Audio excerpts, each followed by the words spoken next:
The Lexus IS250 comes from the Lexus IS lineup, introduced to challenge European luxury sedans with sporty handling and Japanese reliability. The IS story began in 1998 with the IS200 and IS300, known for their compact design, rear-wheel drive, and performance-focused feel. The IS250 debuted in 2006, powered by a smooth 2.5-liter V6, making about 204 horsepower. It offered a refined interior, advanced safety systems, and the luxury-first L finesse design language. A 2011 facelift improved efficiency, styling, and handling.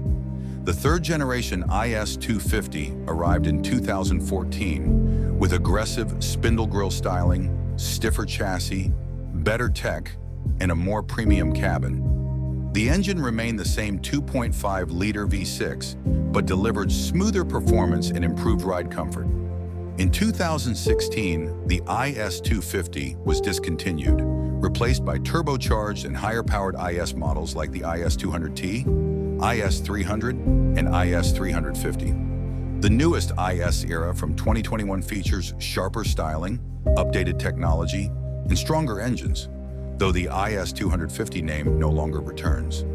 Despite ending production, the IS250 remains appreciated for its reliability, comfort, and timeless luxury design.